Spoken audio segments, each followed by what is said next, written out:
Maximilien Fuzon, est-ce que vous êtes déçu ce soir? Bah écoutez, non, on est dans une superbe dynamique. Je veux quand même rappeler qu'en 2021, on avait 6 députés. Aujourd'hui, les projections, on va jusqu'à 150 députés en seulement 3 ans. Donc on continue à progresser. Dans certaines circonscriptions, on a vu dans la 8e circonscription des Bouches-du-Rhône, Romain Tonussi est élu. Donc on gagne de nouvelles circonscriptions, alors qu'on était quand même seul contre tous, parce que il y a eu une alliance qui s'est faite de Philippe Poutou, de Fichier S, jusqu'à Emmanuel Macron, en passant par, on nous a quand même ressorti François Hollande. Donc on était absolument seul contre tous, et là on voit que malgré cela, on progresse, on a de nouveaux députés, donc la dynamique est clairement de notre côté. Pour y être respectueux envers François Hollande, quand on voit le défilé des candidats que vous avez déposés à ces élections législatives, ça fait honte à la République, monsieur, Madame, et ça me fait de la peine pour Madame, dans le nouveau Front Populaire, il y a un fichier S pour apologie du terrorisme. Monsieur, vous avez vu qui vous avez comme candidat. Heureusement il y a que un ce soir, fichier S pour apologie du terrorisme. Donc ne me donnez pas de leçons. Déjà, premièrement, je veux juste vous répondre, on s'en est jamais pris aux immigrés, mais aux politiques d'immigration. C'est quand même une grande différence. Ça dépend des députés. C'est les politiques d'immigration qu'on a toujours visées. On ne vise pas les personnes. Dans le Var, oui, on avait déjà eu 7 députés sur 8. Mais on voit qu'en fait, on a des députés qui sont enracinés, qui font un travail formidable. Pour certains, je crois, Laure Lavalette est passée au premier tour. Donc, preuve que quand voter pour nous, c'est nous adopter.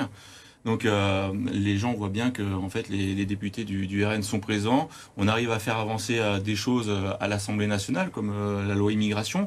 Et voter pour nous, c'est nous adopter. Et en plus, ça fait avancer les choses. Donc, vous n'avez pas été adopté ce soir. Hein. Oui. On continue à augmenter nos scores. C'est pas une adoption, ni simple, ni plénière. Dans le Var, par exemple, il faut redonner du pouvoir d'achat, par exemple, en baissant les salaires, en baissant, par exemple, sur tout ce qui est énergie, sur les produits de première nécessité. Mais à l'heure actuelle, les charges aussi sont telles sur les entreprises. Si on veut redonner du pouvoir d'achat, il faut baisser les charges sur les entreprises pour qu'elles puissent rémunérer bien mieux les marges des entreprises ont augmenté de 2%. Mais c'est pas les TPE, les PME, c'est elles qui font vivre, c'est elles qui emploient le plus de monde. Les artisans, ils sont acculés. Les artisans, à l'heure actuelle, sont complètement acculés. Donc oui, il faut baisser les charges sur les TPE, les PME pour leur redonner de l'air et pour qu'ils puissent mieux payer les... Déjà, parlons de choses. Des artisans, rapidement, avant les charges des artisans, il faut bloquer les prix de l'énergie. Mais pour ça, on revient sur le service public de l'énergie. Il faut un vrai service public, on contrôle les prix. Et c'est ce qu'on a vu. Les petits artisans, ils ont énormément de problèmes avec la crise énergétique. Demandez aux boulangers, demandez... Oui, parce que vous avez tué la filière nucléaire. Maximilien Fuzon, vous êtes déçu pour cette première circonscription. Elle était scrutée de près, hein? On est toujours déçu quand on perd une élection, mais on a quand même progressé nettement au niveau des voix. Et en fait, on progresse dans tout le Var nettement au niveau des voix. En 2022, on n'avait pas eu d'élus au premier tour. Là, on a des élus au premier tour. Et sur la ville de Toulon, on progresse énormément entre les deux tours, et même au niveau du premier tour. Je veux juste répondre à Mme Carlotti.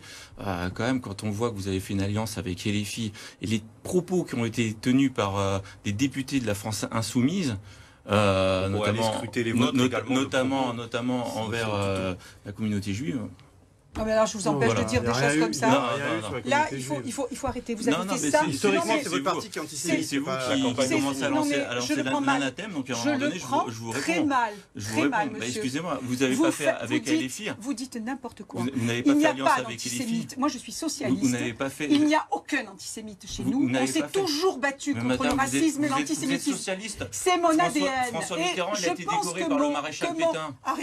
La France est aux distinctions du régime de Vichy. Donc arrêtez de faire la morale un petit peu. Arrêtez.